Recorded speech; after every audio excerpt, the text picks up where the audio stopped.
নারায়ণং নমস্কৃত্য নরং চৈব নরোত্তমং দেবীং সরস্বতীং ব্যাসং ততো জয়মুদীরয়েৎ। মহাভারত আদি পর্ব। দ্রৌপদীর স্বয়ম্বর। পাঞ্চাল নগরে পঞ্চপাণ্ডুর তনয় কুম্ভকার গৃহমধ্যে করেন আশ্রয়।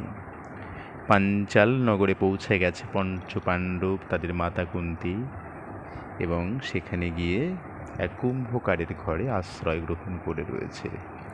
ভিক্ষা করি আনে তথা ব্রাহ্মণের বেশে, হেনুমতে কতদিন শাকেন সে দেশে। স্বয়ম্বর সজ্জা করে পাঞ্চাল ঈশ্বর, অদ্ভুত করিল লক্ষ লোকে অনুচর। যখন জন্মিল কন্যা দ্রৌপদী সুন্দরী, তখন করিল চিত্তে পাঞ্চালাধিকারী। এ কন্যার যোগ্য বর বীর ধনঞ্জয়, এ কন্যার যোগ্য পাত্র আর কেহ নয়। তিনি ধনঞ্জয়কেই তার কন্যা পাঞ্চালীর জন্য যোগ্য বর হিসাবে নির্বাচন করে রেখেছিলেন আগে থেকেই। যতুগৃহে মরিল সে পাণ্ডুর নন্দন, হেনুমতে ধনী হইল ঘোষে সর্বজন। ধ্রুপদ বলিল ইহা চিত্তে নাহি লয়, দেব হইতে জন্ম পঞ্চ পাণ্ডুর তনয়। বহু দেশে দূত গিয়া কইল অন্বেষণ, না পাইল পাণ্ডবের চিন্তিত রাজন। তিনি শুনেছেন যতুগৃহে পঞ্চপাণ্ডবের মৃত্যুর কথা, কিন্তু তার মন তা সায় দেয়নি, কারণ তিনি জানতেন পঞ্চপাণ্ডব হল পঞ্চদেবতা থেকে সৃষ্ট, তাই তাদের মৃত্যু এত সহজে হবে না। হেন ধনু কইল যাহা কেহ নাহি দেখে, শূন্যেতে রাখিল লক্ষ্য অসম্ভব লোকে। মধ্যপথে যন্ত্র রাখে মন্ত্র বিরচিতে, পঞ্চস্বর সহ ধনু থুইল সভাতে। এই ধনুস্বর এই যন্ত্র রন্ধ্রপথে, যে বিন্ধিবে লক্ষ্য কন্যা ভজিবে তাহাতে। 1,00,000 নির্বাচন করে রাখা হয়েছে শূন্যে। মধ্যপথে একটা যন্ত্র রাখা হয়েছে, তার মাঝখানে এক ছোট্ট রন্ধ্র আছে। ওই রন্ধ্রের মধ্যে দিয়ে গিয়ে ওই লক্ষ্য ভেদ করতে হবে, তবেই সে কন্যা পাওয়া যাবে। করিল দ্রুপদ রাজা এই মতো পণ, রাজগণে সর্বত্র করিল নিমন্ত্রণ। সাগর অবধি যত রাজগণ বৈশে, সসৈন্যে আইল সবে পাঞ্চালের দেশে। রথ অশ্ব পদাতিক না যায় গণনা, চতুর্দিকে মহাশব্দ বিবিধ বাজনা। জলস্থল পর্বত কানন নদ নদী, 10 দিক জুড়িয়া আইসে নিরবধি। ধ্বজ ছত্র পতাকায় ঢাকিল মেদিনী, লোকমুখে কলরব কিছুই না শুনি।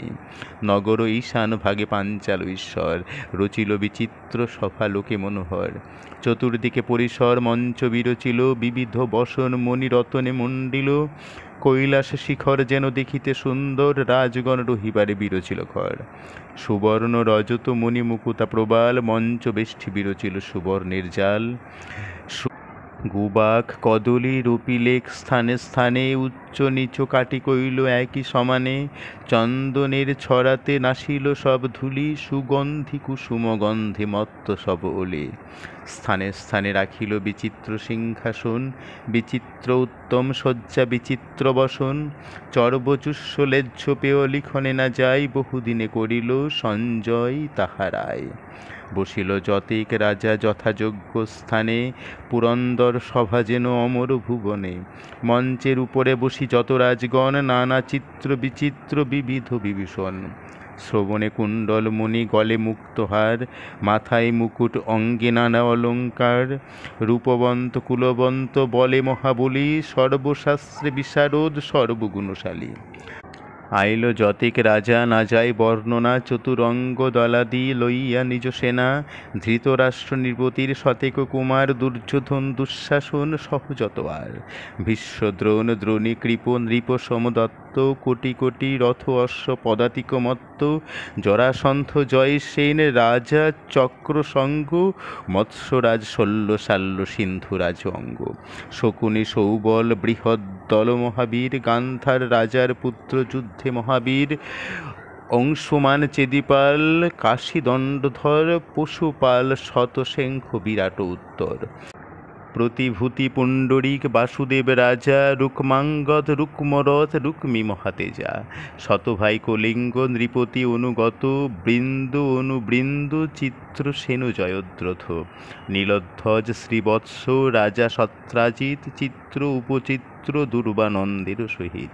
বৃহৎ ক্ষেত্র উলুক কৈতব জলসন্ধ ভগদত্ত চক্রসেন সুরসেন চন্দ্র চিত্রাঙ্গদ শুভাঙ্গদ শিরশিবাহন মহারাজ শল্য এল মদ্রের নন্দন। ভুরি ভুরি শ্রবা কেতু সুশর্মা সঞ্জয় গোসিংহ বাল্মীক দীর্ঘস্বর প্রজ্ঞোদয় যথাযোগ্য স্থানেতে বসিল মঞ্চপর শরতের কালে যেন শোভে শশধর। দ্রৌপদীর স্বয়ম্বর জানিয়া অমর দেখিবারে ইন্দ্র সহ আইল সত্তর। ইন্দ্র যম কুবের বরুণ হুতাসন দেবতা ৩৩ কোটি গন্ধর্ব চারণ সিদ্ধ বিদ্যাধর ঋষি অপ্সর অপ্সরী নৃত্যগীত বাদ্যতে যেন স্বর্গপুরী। গরুর আরোহণে আইলেন জগন্নাথ পাণ্ডব বিবাহ হেতু সপ্তবংশ সাত। কামপাল কামদেব কামের নন্দন গদসাম্ব চারুদ্দেশ সাত্যকী সারণ বিদুরথ কৃতবর্মা উদ্ধব অক্রূর পৃথুঝিল্লি পিণ্ডারক শঙ্কুশিনর। পঞ্চপাণ্ডবের বিবাহ উপলক্ষে নারায়ণ এসেছেন। শূন্যে রহিলেন খগপতি আরোহণে করিলেন শঙ্খধ্বনি স্বয়ং নারায়ণে। পাঞ্চজন্য শঙ্খনাদে ত্রৈলোক্য পুরিল পৃথিবীর যত বাদ্য সব লুকাইল। যত বিজ্ঞগণ সভা মধ্যে বসেছিল গোবিন্দ আগত দেখি সম্ভ্রমে উঠিল। ভীষ্মদ্রোণ কৃপ সত্যসেন সত্রাজিৎ শল্যভূরি শ্রবা ক্রুধ কৌশিক সহিত কৃতাঞ্জলি করি সবে কইল দণ্ডবৎ দেখিয়া হাসিল দুষ্ট রাজগণ যত। শিশুপাল আর শাল্য রুক্মী দন্তবক্র জরাসন্ধ সহ যত রাজা দুষ্ট চক্র কেহ বলে কারে সবে করিলা প্রণাম দেব কি পশুত্থ খণ্ডি পুরাইবে কাম। করতালি দিয়া হাসি বলে শিশুপাল সরা হইতে ভালো শঙ্খ বাজাই গোপাল। তাই সে দ্রুপদ বড়ি আছে ইহারে বাদ্যকারগণ সহ বাজাবার তরে। জরাসন্ধ বলে ভীষ্ম তুমি জ্ঞানবান তোমা হেন জন কেন আইলা অজ্ঞান এ সভার মধ্যেতে করহ হেন কর্ম গোপশুতে প্রণাম কি ক্ষত্রিয়ের ধর্ম। শ্রীকৃষ্ণ এসেছে সেই সভাতে উঠে দাঁড়িয়েছেন সকলেই দণ্ডবৎ হয়ে প্রণাম করল সকলেই তাকে। তার পাঞ্চজন শঙ্খধ্বনিতে উল্লাসিত হলো সমস্ত সভা। কিন্তু যারা দুষ্ট প্রকৃতির যেমন শিশুপাল যেমন জরাসন্ধ এরা দেখে তাচ্ছিল্যভাবে হাসল। জরাসন্ধ তো বলেই উঠল ক্ষত্রিয় হয়ে কি গোপসুতকে প্রণাম করা আপনার উচিত হয়েছে? নন্দগোপ গৃহেতে আছিল চিরকাল গোপ অন্ন খাইয়া রাখিল গরুপাল সর্বলোকে খ্যাত ইহা ভারত ভূমিতে জানিয়ে এমন কর্ম করিলা কি মতে। ভীষ্ম উঠে পড়েছে। ভীষ্ম বলিলেন এত তত্ত্ব নাহি জানি পুরাতন জ্ঞানী বৃদ্ধ লোকমুখে শুনি গোপালের চরিত্র বেদেরও অগোচর অন্যকে কহিতে পারে ত্রৈলোক্য ভিতর। এ ত্রৈলোক্যর মধ্যে গোপালের চরিত্রের বর্ণনা দেওয়া কারোর পক্ষে সম্ভব নয়। আমি এইটুকু জানি ব্রহ্মাণ্ড বলি যে 1/4 লোকে বিরাট পুরুষ ধরে এক লোমকূপে তিল অর্ধকোটি সে ব্রহ্মাণ্ড ধরে গায় এমতো বিরাট যার নিঃশ্বাসে প্রলয় সেই প্রভু আপনি গোপাল অবতার মায়াতে মনুষ্য দেহ দেব নিরাকার। লীলাই হইল যার চরাচর জন নাভি কমলেতে স্রষ্টা করিল সৃজন ললাটে জন্মিল ধাত্তা চক্ষুতে তপন মনেতে জন্মিল চন্দ্র নিঃশ্বাসে পবন। ব্রহ্মকীট হইতে যতেক মহিপাল সর্বভূত মায়ারূপে আছয়ে গোপাল। হর্তা কর্তা বিধাতা পুরুষ সনাতন সেই সে মস্তকে বন্দে গোপাল চরণ। পঞ্চমুণ্ডে অনুক্ষণ প্রণমে মহেশ চারিমুণ্ডে বিধাতা সহস্রমুণ্ডে শেষ। হেন জনে প্রণমিতে আমি কি হে গুণী অজ্ঞানেতে হেন কথা কহ নৃপমণি। যাকে বন্দনা করছে মহাদেব তার পঞ্চমুণ্ডে বিধাতা তার 4 মুণ্ডে সহস্রনাগ তার সহস্র মুণ্ডে আর আমি এত অজ্ঞান মানুষ আমার পক্ষে তাকে প্রণাম করা ছাড়া আর কি করার আছে।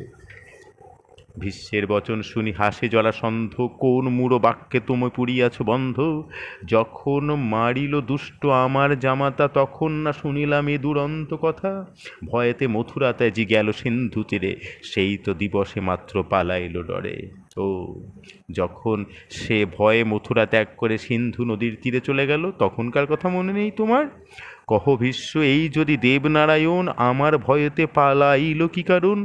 ভীষ্ম বলিলেন, সে সকল জানি আমি, না ভাবিয়া বলি চিত্তে না ভাবিও তুমি। আমি সব জানি, আমি ভেবে চিনতে কিছু বলছি না, তুমি এটা ভেবো না। পূর্বে ছিলে তুমি দৈত্য অধিপতি, কৃষ্ণ হস্তে মরিলে পাইবে দিব্যগতি। সে কারণে নারায়ণ তোমা না মারিল, না জানিয়া বলভদ্র মারিতে চাহিল। শূন্যবাণী শুনি তোমা না মারিল প্রাণে, অষ্টাদশ বার হরি পালাইল রণে। সেই জন্যে 18 বার তোমার কাছ থেকে পালিয়ে গিয়েছে তোমাকে না মেরে। এত শুনি জরাসন্ধ ক্রোধে রক্ত আঁকি, পুনশ্চ বলেন ভীষ্ম ক্রোধ মুখে দেখি, কি হেতু করহ তাপ মগধ প্রধান, আমি ইহা হইতে যাই অন্য কোন স্থান। কৃষ্ণ নিন্দা স্থানে আমি তিলেক না থাকি, নিন্দুকেরে মারি কিংবা সে স্থান উপেক্ষি। মহামতি পিতামহ ভীষ্ম বলছে যে দেখো, আমি সে স্থানে থাকবই না যেখানে শ্রীকৃষ্ণরে নিন্দা করা হয়। এত বলি তথা হইতে যান অন্য স্থান, কাশীদাস বিরচিল শুনে পুণ্যবান। শ্রীকৃষ্ণকে বোঝা, শ্রীকৃষ্ণকে জানা, তাকে সম্মান করা সবার পক্ষে সম্ভব নয়। তার জন্য আত্মার এবং মনের বিশুদ্ধতা আর পবিত্রতা থাকা প্রয়োজন। যাই হোক, দ্রৌপদীর আগমন ঘটছে সে স্বয়ম্বর সভাতে। হেনমতে তথায় 16 দিন গেল, 1,00,000 রাজা যবে সভায় বসিল, তবে রাজা দ্রুপদ আনিয়া ধাত্রীগণ আজ্ঞা কইল দ্রৌপদীরে করিতে সাজন। রাজার আজ্ঞা পাইয়া সর্বধাত্রীগণ নানা অলঙ্কারে অঙ্গ করিল ভূষণ, নানা পুষ্প সাজাইল যেখানে যে সাজে, ষোড়শ কলাতে যেন শোভে দ্বিজরাজে। দ্রৌপদীর পুরোহিত পড়িল মঙ্গল, যাত্রাকালে সভা মধ্যে পূজিয়া অনল। সভা মধ্যে যখন দ্রৌপদী উপনীত, দেখি সব রাজগণ হইল মূর্ছিত। কাবাগ্নি দহিল চিত্তে হইল অচেতন, চিত্তের পুত্তলি প্রায় সব রাজগণ। কেহ কেহ সেই স্থলে পড়িল ঢলিয়া, গড়াগড়ি যায় কেহ অজ্ঞান হইয়া, সচেতন হইয়া কেহ নাহি যায় আর, কেহ কেহ জীবন বাখানে আপনার। ধন্য এ জীবন যাহে দেখিনু এরূপ, পাইব এ কন্যা চিত্তে কহে কোন ভূপ।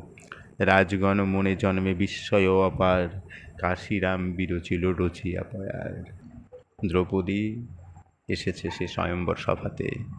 দ্রৌপদীর রূপ এতই বিমোহিত, তা দেখে কেউ কেউ মূর্ছাই গিয়েছে। পূর্ণ শশধর যিনি মনোহর, বিকচ কমল মুখ, গজমতি ভূষা তিল ফুল নাসা, দেখিলেন মুনি মন সুখ। নেত্র যুগমিন দেখিয়া হরিণ, লাজে দোহে গেল বন, সুচারু ভ্রুলতা দেখি পাই ব্যথা মদনের সরাসন। প্রবাল শ্রীধর বিরাজে অধর, পূরব অরুণ ভালে, মধ্যে কাদম্বিনী স্থির সৌদামিনী, সিন্দুর চিকুর জালে। তরিত মণ্ডল কর্ণেতে কুণ্ডল, হিমাংশু মণ্ডল আড়ে, দেখি কুচকুম্ভ লজ্জায় দাড়িম্ব, হৃদয় ফাটিয়া পড়ে। কণ্ঠ দেখি কুম্ভ প্রবেশিল অম্বু, অগাধ অম্বুধি মাঝে, নিন্দিত মৃণাল ভুজ দেখি বেল, প্রবেশিল বিলে লাজে। মাজা দেখি ক্ষীণ প্রবেশে বিপিন, করি ওরি হরি লাজে, করে কোকনদ পাইল বিষাদ, নখরেতে দ্বিজরাজে। কনক কঙ্কন করে ঝন ঝন, চরণে নূপুর হংস, সঘন সুন্দর বিহার কন্দর, স্বর্ণ কাঞ্চি অবতংস। রাম রম্ভা তরু চারু যুগ্ম অরু, দেখি নিন্দে যত হাতি, উদর সুকৃশ মাজা মৃগ ঈশ, নিতম্ভ যুগুল ক্ষিতি, নীল সুকমল শরীর অমল, কমল গঠিত অঙ্গ, ভারের কারণে হীন আভরণে সহজে মোহে অনঙ্গ। কমল বদন কমল নয়ন, কমল গজিত গণ্ড, দ্বিকর কমল আর পদতল, ভুজ কমলের দণ্ড। মন্দ মন্দ বাই যোজনেক যায়, অঙ্গের কমল গন্ধ, হইয়া উন্মত্ত ধাই চতুর্ভীত কমল মধুপ বৃন্দ। কুরুকুল ধ্বংসে কমলার অংশে, হইল কমল সদ্ভূত, কমলা বিলাসী বন্দি কহে কাশী, কমলাকান্তের সুত। দ্রৌপদীর রূপ, তার লাবণ্য, তার বদনমণ্ডল, সমস্ত কিছু অপরূপ সুন্দর তো হবেই। সে যে কমলারই অংশ, যার জন্ম হয়েছে কুরুকুল ধ্বংসের জন্য। আসছি আমরা পরবর্তী পর্বে নৃপতিগণের লক্ষ্য ভেদের উদ্যোগ। মহাভারতেরই কথায় অমৃত সমান, কাশিরাম দাস কহে শোনে পুণ্যবান। নমস্কার।